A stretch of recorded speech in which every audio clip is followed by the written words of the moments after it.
दिलेला आहे तो संजय राऊत दिलेला आहे.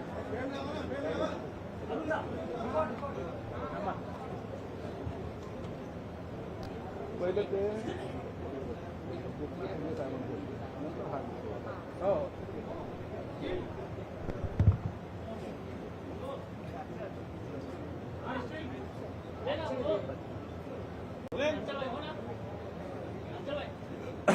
सर बोला.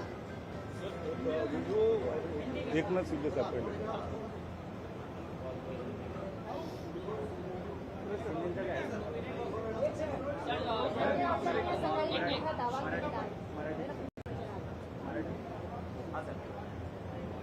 संजय राऊतने आजही ठरल्याप्रमाणे भुंकण्याचं काम केलेलं आहे. एकनाथ शिंदे साहेब दिल्लीला गेले होते, अमित शहा साहेबाला भेटले, मग त्यांनी सांगितलं की माझा पक्ष लागला तर विलीन करा, परंतु मला मुख्यमंत्री करा. हे सगळं जे पाहिलं ना ते ना संताजी धनाजी दिसतात का काय असं एक प्रश्नचिन्ह आहे. मुळामध्ये असे मूर्खासारखे स्टेटमेंट करणं फक्त संजय राऊतलाच जमू शकतं.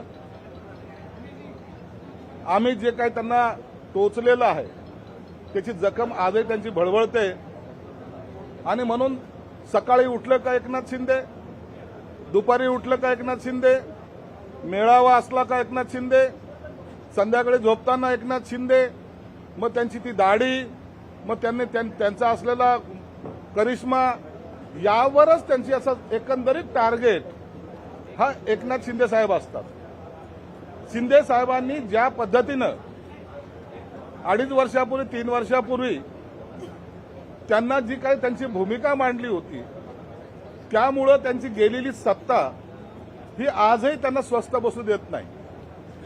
आमचा चान्स ह्या माणसाने हुकवला, आम्हाला सत्तेतून ह्या माणसाने खेचलं आणि हे तुम्ही अनेक भाषणातून पाहताय. माझी खुर्ची ओढली, माझी सत्ता खेचली, माझ्याशी गद्दारी केली, मग काही त्यांचे सुपुत्र किंवा आणखीन काही जे चेले चपाटेत मग 50 खोके ओके, या सगळ्या वल्गना करून थकल्यानंतर ज्या ज्या ठिकाणी अमित शहा साहेब दिसतील, ज्या ज्या ठिकाणी मोदी साहेब दिसतील, त्या त्या ठिकाणी जर एकनाथ शिंदे साहेब गेले तर त्यांची बंद खोली आड चर्चा झाली. मग यांनी आता सत्तेसाठी एकनाथ शिंदे आता लाचार झालेत, ते आता मागे पडलेत, एकनाथ शिंदेला आता भाजप संपवणार, अशा अनेक प्रकारच्या स्टोऱ्या हे रोज करत असतात. आणि त्यातलीच एक स्टोरी आज संजय राऊतनी त्याच्या मनातली मळमळ ही बाहेर काढायचा प्रयत्न केलेला आहे. मागेही आम्ही सांगितलं होतं की हा संजय राऊत सारखा वेडा माणूस, ज्याच्यासाठी आम्ही ठाण्याला हॉस्पिटलमध्ये बेड ठेवलेली आहे, परंतु आता मला असं वाटतं की त्याचे हातपाय बांधून त्याला तर हॉस्पिटलमध्ये घेऊन जावे की काय अशी परिस्थिती निर्माण झालेली. म्हणून या मूर्ख माणसासाठी मला वाटतं आपणही सगळ्यांनी हे वेळ घालू नका. त्याचं काम बडबडणं यात महाराष्ट्र जाणतोय.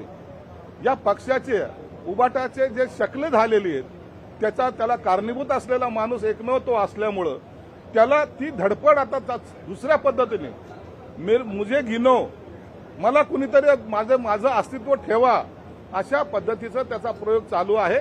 पुन्हा मी त्याच स्टेजवर आहे असं समजायचा त्याचा तो मूर्खपणा त्यांनी आज सिद्ध केलेला आहे. म्हणून एकनाथ शिंदे साहेब महायुतीमध्ये अत्यंत मजबूतीने उभे आहेत, अत्यंत चांगलं काम चालू आहे आणि अशा ह्या सगळ्या गोष्टीवर